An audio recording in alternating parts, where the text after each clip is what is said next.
other people ang guys.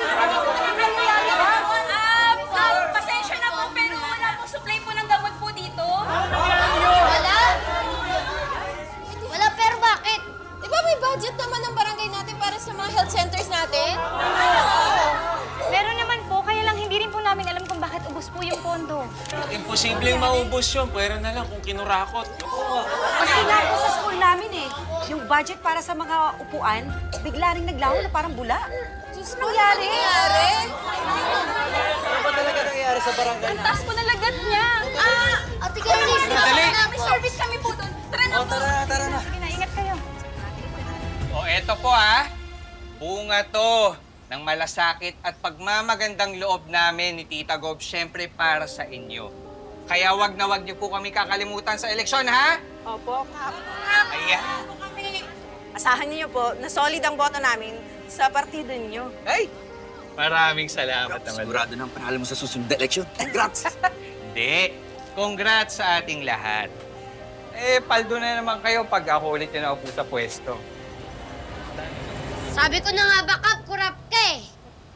Ginagamit mong pondo ng barangay. Ano ba yung pinagsasabi mo, ha?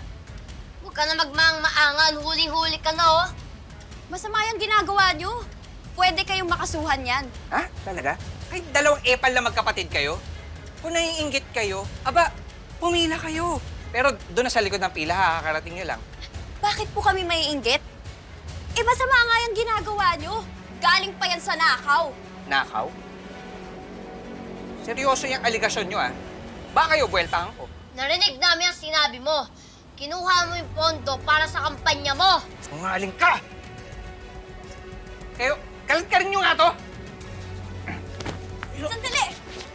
Bitawan niyo kami! Bitawan niyo kami! Wala talaga kayong sinisinong magkapatid. Kayo, wala kayong modo! Kayo ang mas walang modo. Kapal ang mukha mo magpamudmud ng pera para lang masecure yung pwesto mo. Pero yung nasasakupan mo, pinabayaan mo na.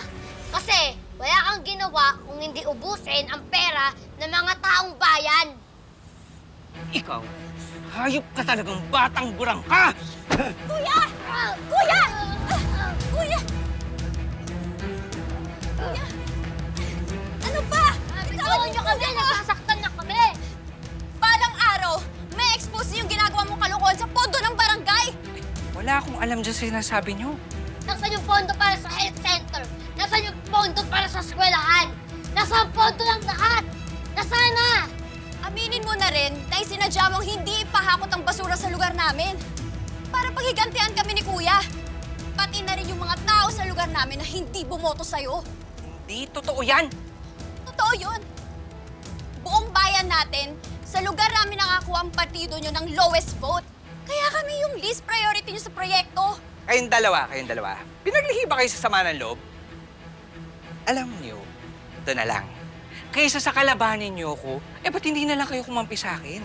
Nang maambo na naman din kayo ng grasya. O, katulad nila, Kahit kailan, hindi ko bebenta ang boto ko sa'yo. Ha? Kapag binenta ko boto ko sa'yo, para ko na rin binenta ang kaluluwa ko sa demonyo. Sasabihin ako sa'yo, Sa oras na kumalam niyang sikmura mo, lalamunin mo rin lahat ng sinasabi mo. Tanda mo yan. Oy, ano pa ginagawa niyo? Kalat ka rin nyo na to. Paalisin nyo na. Ay, istorbo! Nakasama ng ugali nyo! Umalis na kayo!